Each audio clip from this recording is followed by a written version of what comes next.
Hechos capítulo 6, verso 1 en adelante, la palabra del Señor dice de esta manera: En aquellos días, al multiplicarse el número de los discípulos, surgió una queja de parte de los judíos helenistas en contra de los judíos nativos, porque sus viudas eran desatendidas en la distribución diaria de los alimentos. Entonces los 12 convocaron a la congregación de los discípulos y dijeron: No es conveniente que nosotros descuidemos la palabra de Dios para servir mesas. Por tanto, hermanos, escoged de entre vosotros 7 hombres de buena reputación, llenos del Espíritu Santo y de sabiduría, a quienes podamos encargar esta tarea. Y nosotros nos entregaremos a la oración y al ministerio de la palabra. Lo propuesto tuvo la aprobación de toda la congregación y escogieron a Esteban, un hombre lleno de fe y del Espíritu Santo, y a Felipe, y a Prócoro, y a Nicador, y a Timón, y a Parmas, y a Nicolás, y a un prosélito de Antioquía, y a los cuales presentaron ante los apóstoles, y después de orar, pusieron sus manos sobre ellos. Versículo 7. Y la palabra de Dios crecía, y el número de los discípulos se multiplicaban en gran manera en Jerusalén, y muchos de los sacerdotes obedecían a la fe. Oremos, hermanos. Padre amado, Señor y Dios, te damos gracias por tu palabra que va a ser expuesta en estos momentos, pero queremos ante todo agradecerte por tu amor, por tu gracia y tu favor para con nosotros. Señor, si estamos aquí es porque tenemos hambre y sed de tu palabra y de ti, de tu justicia, de conocerte más, de aprender más, Señor. Y yo quiero rogar que tu presencia esté en medio de nosotros por medio de tu Espíritu Santo. Quiero pedirte, Señor, que todos nuestros sentidos, todo nuestro ser esté completamente cautivo, Señor, para ti en estos momentos. Que podamos despojarnos, Señor, de todo lo que nos impide en estos momentos concentrarnos en tu palabra y poder poner nuestra mirada únicamente en ti. Queremos también pedirte perdón por nuestros pecados. Queremos pedirte perdón por todas nuestras iniquidades, por todas las cosas que hemos podido hacer, Señor, consciente o inconscientemente, o a aquellas que ya son como costumbre en medio de nosotros, que lo hacemos sabiendo que está mal. Padre amado, perdónanos, límpianos de toda maldad, límpianos de toda iniquidad. No queremos, Señor, presentarnos ante ti como si tuviéramos todos los derechos, como si nosotros tuviéramos, Señor, esa libertad de venir delante de ti por nuestros propios méritos. Tenemos, Señor, el privilegio, el don, la gracia que hemos recibido de ti, Señor, y eso por medio de la obra perfecta de Cristo Jesús en la cruz del Calvario. Es por medio de Él que sí nosotros podemos venir delante de tu trono. Es por medio de Cristo que nosotros sí podemos venir delante de tu presencia, pero no por nuestros méritos, no por nuestras vidas, porque Él sí vivió la vida perfecta, pura y sin pecado que nosotros no podíamos vivir. Por eso, Señor, nos acercamos delante de tu presencia, reconociendo tu amor, tu gracia y tu favor, y pidiéndote, Señor, que me ayudes para poder predicar tu palabra y ser fiel a ella. Gracias, Señor, en el nombre de Jesús. Amén. Amén, hermanos. Cuando iba a dar este sermón, al comienzo de la semana, los pastores me dijeron: por favor, Abel, te damos 35 minutos para predicar. Hay muchas cosas que hacer, es un culto especial, y lo entiendo. Y los hermanos que me conocen un poquito saben que tengo tendencia a extenderme un poquito. Entonces, tuve misericordia de ustedes y solo he hecho un sermón de 5 puntos, no mentira, de 2 puntos. Entonces, volviendo al tema principal, que es justamente el diaconado, y un tema muy bonito y precioso que vamos a ver, quiero pedirles de que recuerden un poco lo que ya hemos visto en la enseñanza de Timoteo. Con Timoteo hemos tenido la oportunidad de estudiar capítulo por capítulo, todavía no lo hemos terminado, regresaremos a Timoteo próximamente, pero hemos tenido ya la oportunidad de ver el rol y la función de los pastores, los ancianos dentro de la iglesia y también de los diáconos dentro de la iglesia, que nuestro pastor Carlos tuvo la oportunidad de exponer y de explicarnos claramente cada uno de los detalles, de las características y de esos rasgos de carácter que tenían que tener el diácono para poder servir. Yo no voy a volver sobre eso porque ya lo hemos visto, ya lo hemos enseñado y ustedes lo conocen. Por eso que tomé otro texto, un texto paralelo, no tomé el Timoteo, lo hice adrede, de tomar la carta de Hechos para poder que ustedes puedan ver ese contraste entre lo que vemos en Timoteo y lo que vemos ahora aquí en Hechos de los Apóstoles, y es muy precioso. Hay preguntas que son naturales y que todos nos podemos hacer al leer la palabra de Dios y al escuchar de lo que vamos a hacer hoy en la iglesia, nombrar a diáconos. Muy probablemente algunos se dicen, ¿qué es eso? ¿Con qué se come? ¿O qué se le pone? Pues diáconos, hermanos, es un servicio, un don, un llamado especial que Dios pone en hombres para servir a su iglesia. Y esas preguntas legítimas, como decía al comienzo, es las que nos podemos hacer y las que tal vez yo me hago y que pienso que ustedes también se hacen. ¿De dónde salen los diáconos? ¿Dónde nació? ¿Dónde inició todo esto? ¿Cuáles son sus funciones? ¿Cuáles son el rol del diácono en realidad? ¿Y por qué hubo esa necesidad de tener diáconos dentro de la iglesia?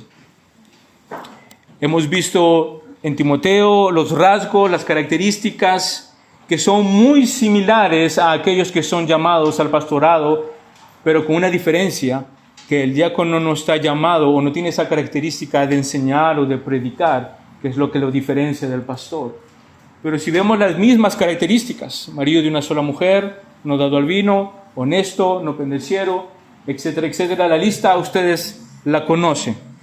Entonces, para no alargarme tanto y ver ese reloj que va más rápido que yo, voy a tratar de responder a estas dos preguntas. ¿Cómo nacen los diáconos o de dónde nacen los diáconos? ¿Cómo se originó todo esto? ¿Dónde comenzó todo esto? Hechos, en el capítulo 6 que hemos leído, del versículo 1 al 3, nos dice: en aquellos días, al multiplicarse el número de los discípulos, surgió una queja de parte de los judíos helenistas en contra de los judíos nativos, porque sus viudas eran desatendidas en las distribuciones diarias de los alimentos.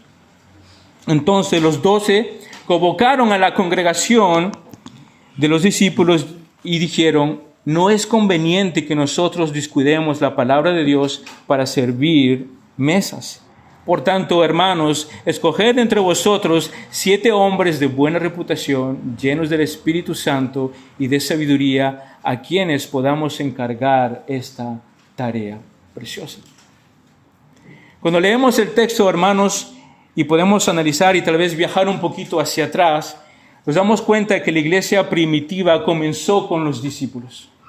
Ese pequeño grupo que fue llamado, escogido por Dios, esos hombres que el Señor escogió, esos hombres que el Señor formó y preparó durante su ministerio aquí en la tierra, nos dice que después de su partida, Pedro, en su primera predicación pública, llenándose de valor y lleno del Espíritu Santo, dice que en ese momento 3,000 personas se convierten al escuchar el Evangelio. Ese pequeño grupo que estaba con los discípulos, y tal vez habían 100, 200 o 300 personas aproximadamente con los discípulos, aquellos que seguían a Jesús de verdad y que lo conocían, que habían estado con Él desde su principio, desde su inicio. Pero aquí sucede algo. En la primera predicación de Pedro se convierten 3,000 personas. ¿Ustedes se imaginan que por primera vez salgamos y nos pongamos en la plaza de Trocadero frente a la Torre Eiffel y comenzamos a predicar el Evangelio y que se amontone la multitud y que 3,000 personas se pongan de rodillas y reconozcan a Jesús como su Salvador y su Señor? Increíble. Este lugar quedaría relativamente pequeño frente a eso. Pero el texto también nos dice en Hechos, en el capítulo 4, hemos visto ahora eso, el primer discurso, la primera predicación en Hechos capítulo 2 de Pedro, pero en Hechos, en el capítulo 4, vemos a Pedro que en su segundo discurso, nuevamente, lleno del Espíritu Santo, predica la palabra y esta vez 5,000 personas vienen a Cristo. Entonces estamos hablando de un grupo que inicialmente eran entre 250 y 300 personas, junto con los discípulos o los apóstoles, como lo quieran llamar, que después se convierten en 3,250 a través de la primera predicación de Pedro, y después, en el capítulo 4, en su segunda predicación, se convierten en 5,000 personas. Si sumamos 5,000 más 3,000 más 250, ustedes me hacen la suma de la resta de la división, y sabemos que estamos hablando de más de 8,000 personas.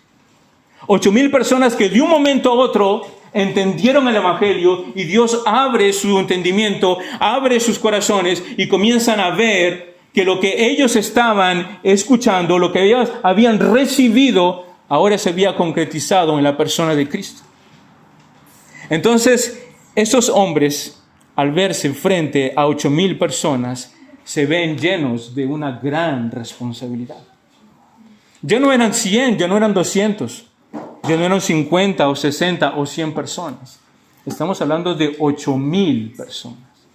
Yo no sé si ustedes han tenido la oportunidad de ir a un grupo de una reunión cristiana o una mega iglesia y encontrarse en medio de 8,000 personas.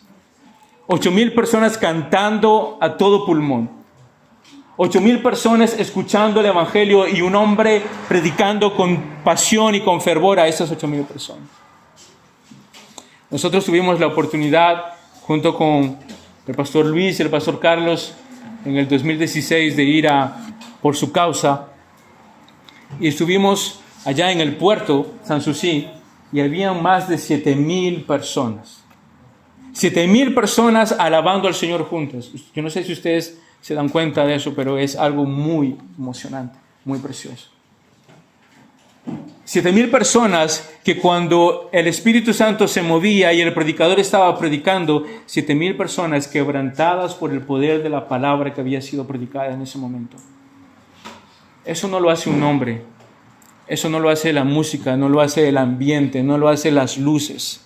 Eso lo hace Dios a través de la predicación de la palabra. Pedro no tenía un púlpito, Pedro no tenía un local, Pedro no tenía un lugar especial, no tenía un micrófono que podía alcanzar a kilómetros de distancia. Pedro no tenía luces, no tenía una banda con humo, con guitarra eléctrica, con batería. Pedro se paró lleno del Espíritu Santo y predicó el Evangelio. Predicó, y no importó los que estaban allí, griegos, judíos, los que sea, pero les predicó el Evangelio con amor, con pasión, diciéndole, el Cristo que ustedes han crucificado, Él es el Mesías. Y 8,000 personas vinieron a Cristo en su segunda predicación. Entonces, si nosotros tomamos en cuenta el contexto y avanzamos en el libro de Hechos, llegamos al capítulo 6, donde la iglesia ahora se queja y dice, discípulos o apóstoles o pastores, ¿saben qué? Tenemos problemas. Tenemos un problema y necesitamos que ustedes arreglen este problema. Hermanos, ustedes se dan cuenta que la queja no es algo nuevo dentro de la iglesia. Se dan cuenta que desde el primer momento que la iglesia comenzó, la iglesia primitiva, ya habían quejas. Ya se escuchaba de problemas, de necesidades. En esos momentos, al ver que la iglesia se había multiplicado, al ver que estamos hablando de más de 8,000 seguidores, los judíos helenistas se comenzaron a quejar de que sus viudas estaban desatendidas. Dicen, no es posible. No es posible que ellas no están atendidas y ellas sí. No es posible que aquí se está haciendo acá y esto no se está haciendo acá. Pero en ningún momento, ninguno de ellos pensó, es que pasamos de ser 200 a más de 8,000 personas. Ninguno pensó, ellos son 12 y nosotros somos 8,000. Ninguno de ellos pensó en la carga y en el trabajo que iba a desarrollar toda esa gente. Ninguno de ellos pensaron en decir, ¿y ahora qué vamos a hacer? ¿Cómo van a trabajar estos hombres con tanta gente? ¿Cómo van a abarcar estos 12 hombres a más de 8,000 personas? Era imposible. Imposible poder hacerlo. Y hoy en día igual es imposible hacerlo.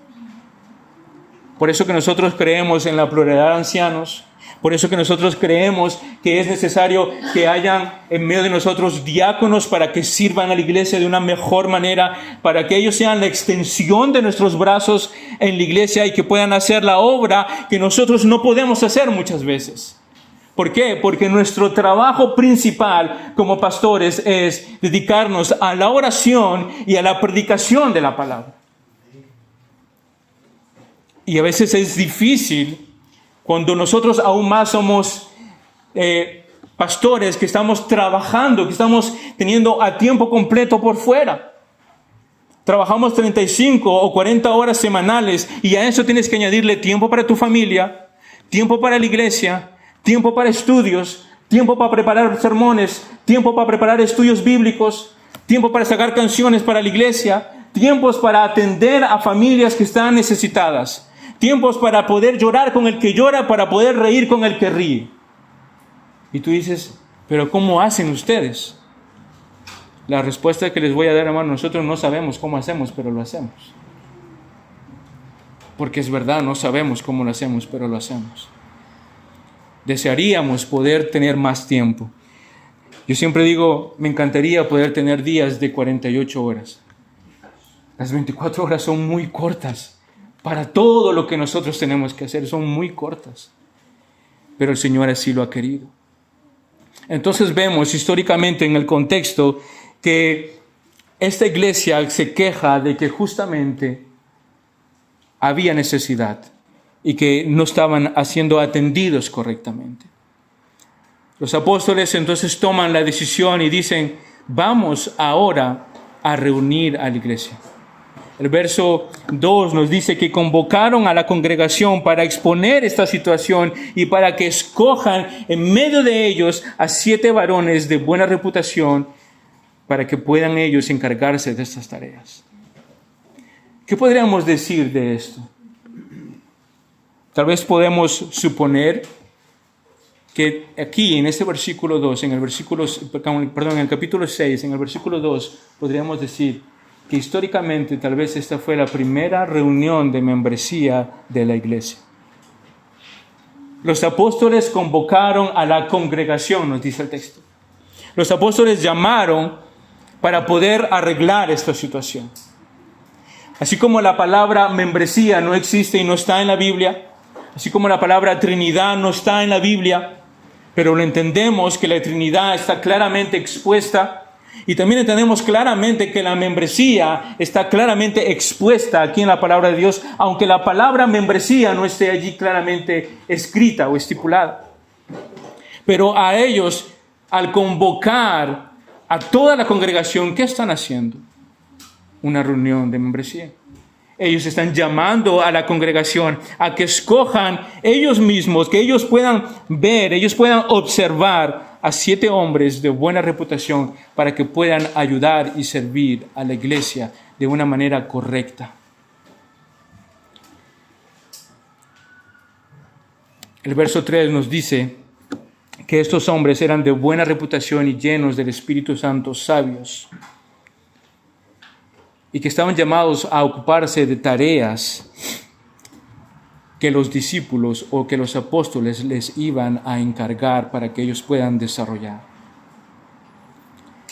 Hermanos, lo que quiero enfatizar aquí es de que la iglesia tiene un rol y una función importante dentro del momento de escoger a sus diáconos. Como al igual tiene un rol y una función importante al momento de escoger a sus pastores. La iglesia tuvo que votar y escoger a hombres que ellos habían observado, a hombres que ellos veían con sus ojos que realmente Dios había obrado en ellos. Y lo primero que dice el texto es de que buscaran a hombres ¿de qué? De buena reputación. En otras palabras, de un buen testimonio. A hombres que no se les podría señalar diciendo, tú vas a ser diácono, tú vas a servir como diácono en la iglesia, pero si tu vida está en desorden, pero si tú no estás honrando a Dios con tu vida, ¿cómo puedes servirle a Dios como diácono? Si tú no eres un hombre piadoso, ¿cómo puedes tú cumplir con los requisitos que Timoteo nos dice en el capítulo 3? ¿Cómo puedes servir? La iglesia reconocía, la iglesia veía en estos hombres que ellos eran hombres que el Señor había puesto de lado. Ellos veían su testimonio. El segundo punto nos dice llenos del Espíritu Santo. Hermanos, podemos aparentar una vida de que nosotros tenemos un buen testimonio. Tú te puedes vestir muy bien, tú puedes perfumarte, tú puedes venir aquí con la Biblia bajo el brazo, tú puedes conocer las canciones, tú puedes tener el lenguaje bíblico, tú puedes hablar como un cristiano. Pero hay algo que tú no puedes imitar, hay algo que tú no puedes tratar de aparentar, es la llenura del Espíritu Santo. Cuando tú estás realmente lleno del Espíritu Santo, se nota en tu vida. Es algo que es palpable, es algo que la gente lo ve realmente con sus ojos.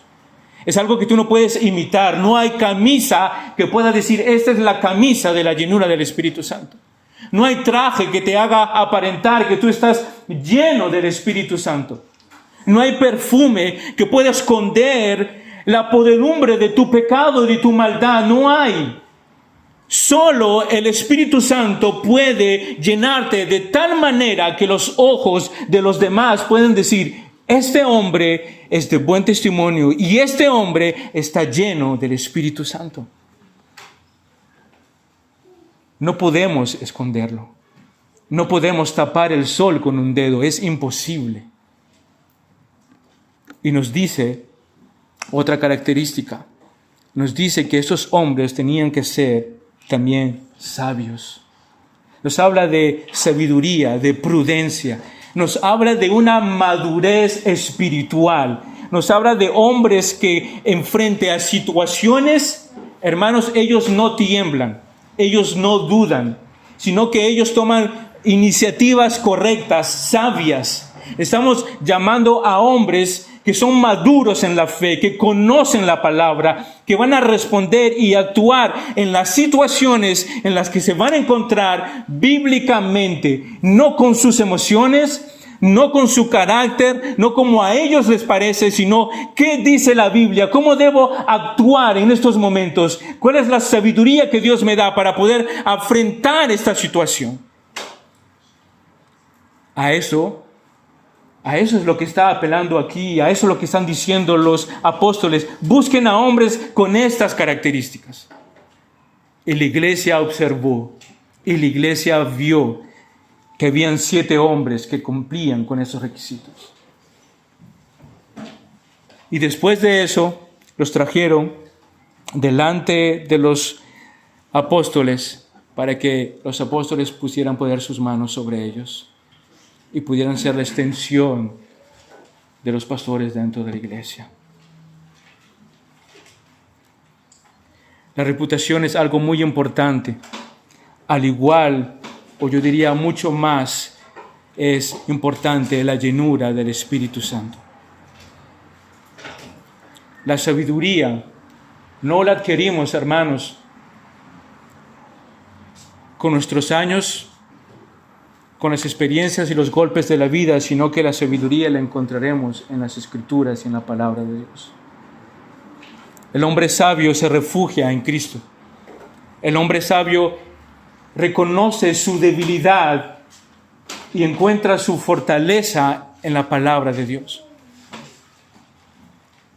Está claro que entonces los diáconos nacen, hermanos, en la iglesia por la necesidad creciente que había en medio de ese pueblo. Respondemos entonces a esa primera pregunta: ¿de dónde o de qué manera o por qué nacen los diáconos? ¿De dónde nacen? Pues ellos nacen de la necesidad misma que la iglesia tenía. Al ver ese gran número de personas, al ver ese gran número de hombres y mujeres que habían venido a Cristo, los apóstoles, aún siendo llenos del Espíritu Santo, aún habiendo sido formados por el Maestro de los Maestros, conociendo la palabra, liberando a los cautivos, sanando enfermos, liberando a los leprosos, teniendo el poder del Espíritu Santo sobre ellos, ellos no podían abarcar a 8,000 personas. ¿Cuánto más nosotros no podremos abarcar a toda la iglesia y a todos los hermanos y a todos aquellos que se añadirán? Por eso necesitamos a diáconos.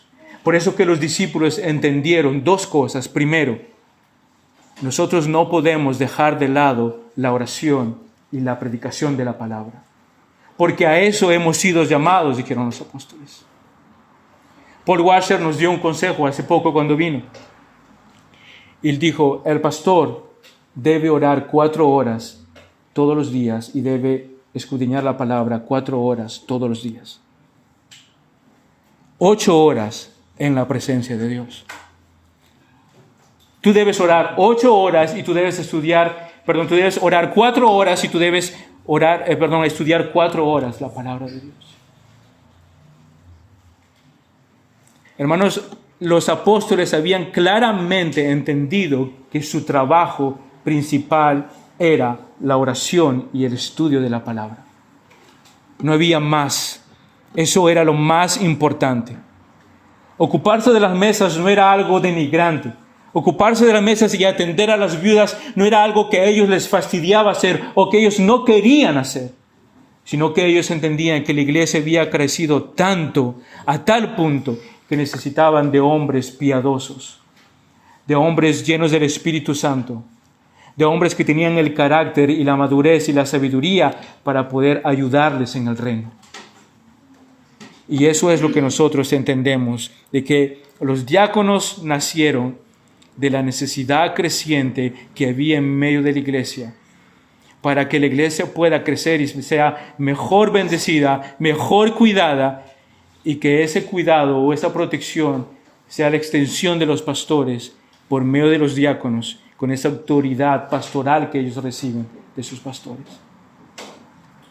Vamos a responder ahora a la segunda pregunta: ¿cuál es la función de los diáconos?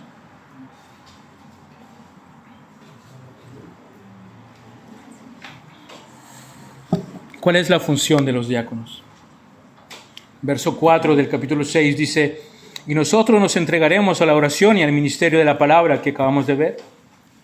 Lo propuesto tuvo la aprobación de toda la congregación y escogieron a Esteban, y un hombre lleno de fe y del Espíritu Santo, y a Felipe, a Prócoro, a Nicador, a Timón, a Parmenas y a Nicolás, un prosélito de Antioquía, a los cuales presentaron, dice, ante los apóstoles, y después de orar, pusieron sus manos sobre ellos.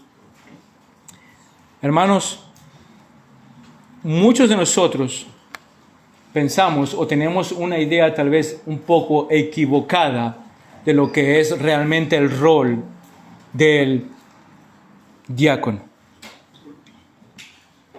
En aquella reunión entonces de membresía, que podemos decir que tal vez pueda ser la primera reunión de membresía, traen a esos 7 varones, los presentan delante de los apóstoles y oran por ellos. Y oran con un objetivo, el objetivo de que ellos puedan ayudar a los apóstoles en el servicio de la iglesia. De hecho, la palabra diácono significa un siervo servidor, donde su rol es ayudar a los pastores. Y es por eso que digo que tal vez nosotros tenemos en nuestra mente una idea un poco equivocada o confusa sobre lo que realmente es un diácono. Hermanos, los diáconos no están ahí solamente para servir a la iglesia o a los hermanos. y los voy a explicar. La tarea de los diáconos sí es servir, pero sin olvidar de que todo cristiano está llamado a servir a la iglesia. Y aquí quiero abrir un paréntesis. Todos los cristianos que están dentro de la iglesia, que son miembros de la iglesia, que son bautizados y que entienden el evangelio, están llamados a servir a su iglesia. Y están llamados a servirse los unos a los otros. ¿Cómo es eso, pastor? Entonces, ¿para qué existen los diáconos? Entonces, ¿para qué están poniendo diáconos? ¿Para qué están nombrando diáconos? Mire lo que dice Josué en el capítulo 22, en el verso 5. Dice, solamente cuida de poner por obra el mandamiento y la ley de Moisés. Siervo del Señor, os mando que améis al Señor vuestro Dios y que andéis en todos sus caminos, que guardáis sus mandamientos, que le sigáis y que le sirváis con todo vuestro corazón y con toda vuestra alma. ¿A quién está hablando? ¿Está hablando acaso a los diáconos aquí, Josué? ¿Es un texto que habla específicamente de los diáconos? Está hablándole a la iglesia, está hablándole al pueblo y nos habla a nosotros también. ¿Y qué dice el texto? Dice que nosotros debemos caminar en sus caminos, debemos guardar sus mandamientos, debemos seguirlo a Él y debemos servir a nuestro Dios con todo nuestro corazón, con toda nuestra alma. La pregunta es, ¿qué entiendes tú cuando escuchas que debes servir al Señor con todo tu corazón y con toda tu alma? Si no es justamente servir a tus hermanos, a tu hermana que está aquí al lado. Si tal vez no fue claro, acompáñenme en el Evangelio de Juan, en el capítulo 13, en el versículo 14. Juan 13, 14, dice, pues si yo, el Señor y el Maestro, he lavado vuestros pies, vosotros también debéis lavar los pies los unos a los otros. Wow. Si yo, dice el Señor, que soy el Señor y el Maestro, he venido a lavarle los pies a ustedes, ustedes también deben lavarse los pies los unos a los otros. Nosotros como iglesia estamos llamados a servirnos los unos a nosotros, a lavarnos los pies los unos a los otros. Y no estamos hablando de algo literal, sino que estamos hablando de una figura. Y estamos hablando que la iglesia debe servirse los unos a los otros. Debemos amarnos los unos a nosotros. Debemos soportarnos los unos a nosotros. Debemos ayudarnos los unos a nosotros. Si tú ves a tu hermano que está en necesidad y tú tienes para bendecirlo y no lo haces, Santiago capítulo 4 dice que eso es pecado delante de Dios. Porque pudiendo hacer lo bueno y no lo haces, es considerado pecado delante de Dios. Eso es una manera, una forma de servir.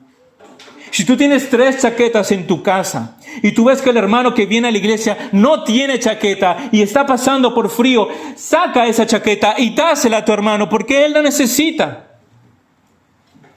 Si tu hermana tú la ves con el mismo vestido todos los domingos y tú tienes 55 vestidos y cuando abres el armario dices, no tengo que ponerme, pero tienes 55 vestidos, regálale un vestido a la hermana que no tiene. Si tú ves a un hermano en necesidad, que no tiene para comer, que está en dificultades económicas, y tú tienes, para eso somos llamados, para servirnos los unos a los otros. Para eso somos llamados, a lavarnos los pies los unos a los otros. Entonces podemos tal vez caer en el error y pensar que los diáconos están aquí para servir. Ellos se ocupan de eso únicamente. Yo solamente vengo, yo soy miembro de la iglesia, yo canto las canciones, los coritos, yo escucho el sermón, doy mi ofrenda y chao, bye bye, hasta la próxima semana.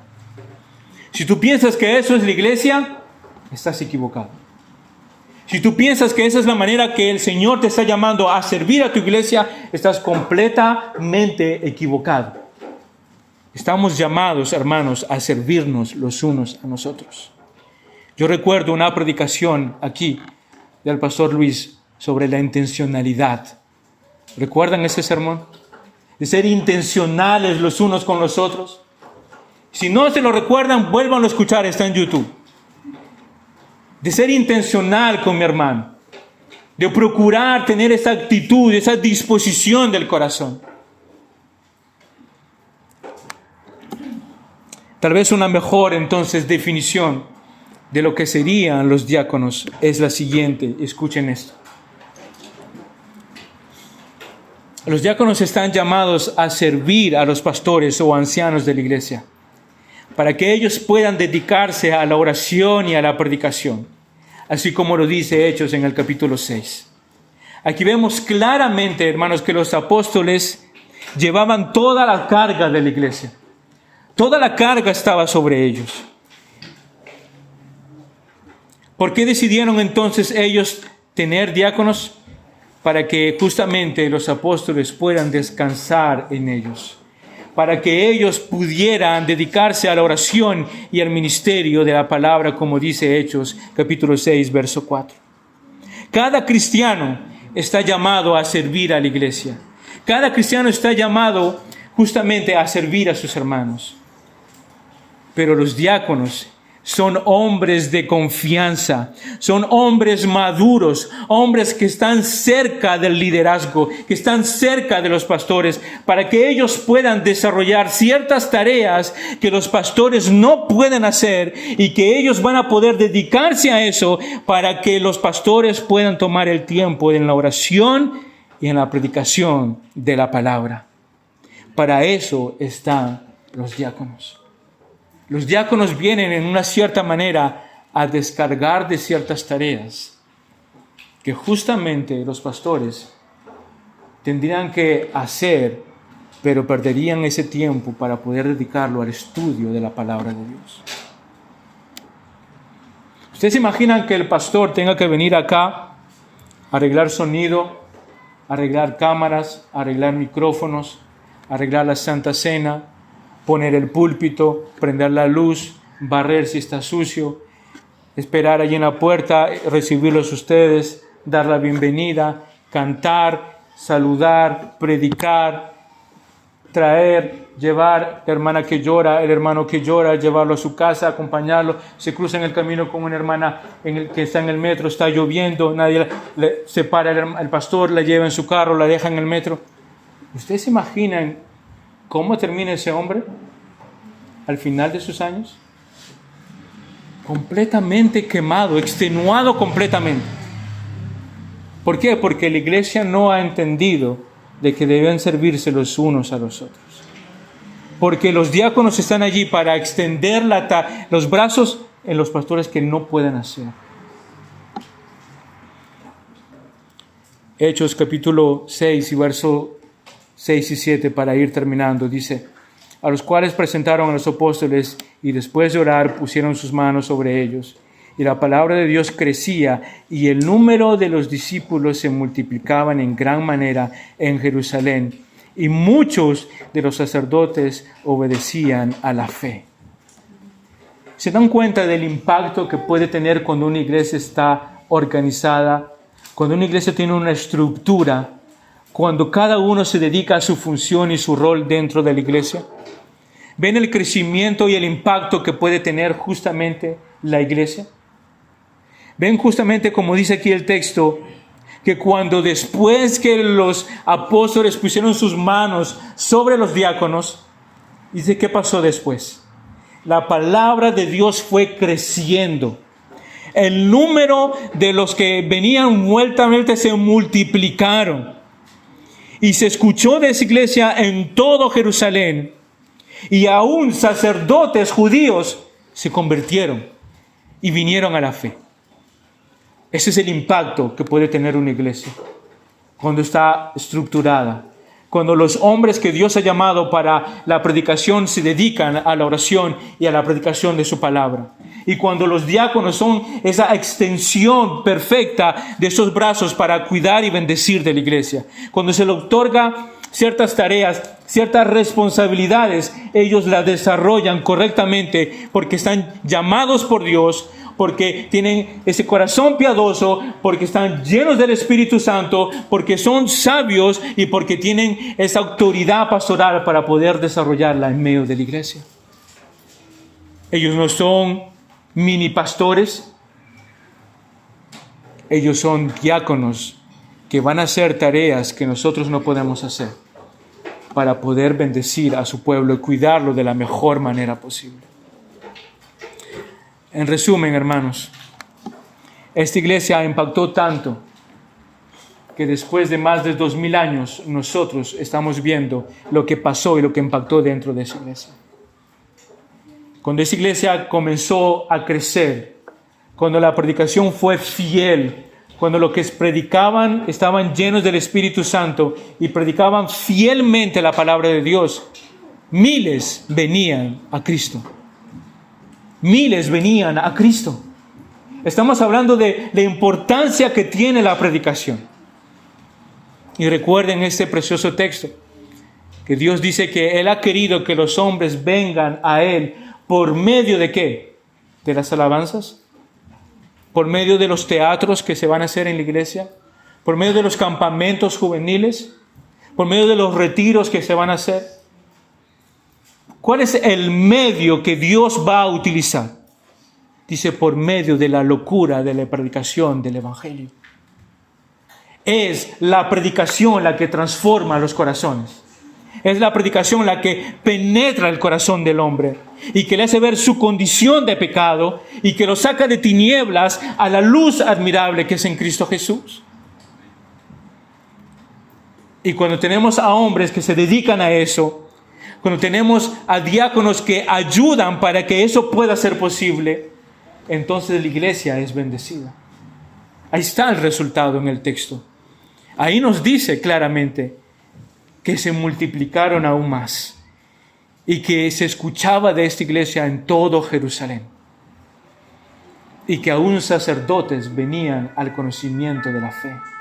Increíble. ¿Ustedes se imaginan que el impacto que podemos nosotros tener si realmente concentramos todo nuestro esfuerzo donde tenía que ser? Si decimos, es verdad, los pastores deben dedicarse a eso. Es verdad, los diáconos deben servir de esta manera. Es verdad, la iglesia debe cuidarse entre nosotros. Debe haber ese cuidado, ese amor, esa protección. Debemos nosotros trabajar para que el reino vaya creciendo, para que muchos vengan a Cristo. ¿Y ustedes se imaginan que algún día vengan aquí unos musulmanes y escuchen el Evangelio y sean tocados por el poder de la palabra de Dios? Porque eso fue lo que pasó allí. Sacerdotes judíos escucharon el Evangelio, entendieron lo que estaban haciendo los discípulos y ellos vinieron al conocimiento de la fe. Imagínate a ateos, imagínate a tu familia, a tus amigos, imagínate a personas que tú tanto amas, que no conocen a Cristo, que han escuchado a Cristo, pero que necesitan tener ese encuentro con el Señor. Y que llegan a una iglesia donde todos hacen el trabajo que tienen que hacer. Donde el hombre que se para detrás del púlpito es fiel a la palabra y al texto. Y predica con amor, con pasión, con gracia, con desesperación, porque lo que él quiere es transmitir lo que Dios ha puesto en su corazón y decirte, estás perdido sin Cristo y te vas a ir al infierno y te vas a quemar por toda la eternidad si tú no entiendes claramente de que Jesucristo es el Señor de tu vida. No puedes salvarte por tus méritos. No puedes salvarte por tus buenas acciones. No puedes salvarte por ningún santo que exista, porque todos son hombres y están hechos de madera, de bronce, de oro. Pero hay uno solo que se encarnó, que se hizo hombre, que vivió en este mundo, esa vida perfecta que tú no podías vivir. Y dijo, yo te otorgo mi santidad, mi pureza. Te doy lo que nadie te puede dar, la salvación y la vida eterna que es en Cristo Jesús. Y si tú no entiendes eso, yo te invito a que tú puedas descubrirlo en esta tarde, en estos días, Hazte las preguntas. ¿Qué pasará después de que yo me muera? ¿A dónde iré? ¿Dónde terminaré después de todo esto? ¿Dónde acabará mi vida? ¿Será que las limosnas que di, las ofrendas que di, los rosarios que hice, eso me salvará? ¿O es la fe en Cristo Jesús la que me va a dar salvación y vida eterna? Yo quiero terminar con esto para aquellos que tal vez están aquí y no han escuchado o están escuchando el Evangelio por primera vez. Recuerden las palabras preciosas del ladrón en la cruz del Calvario. Ese hombre había vivido una vida desordenada.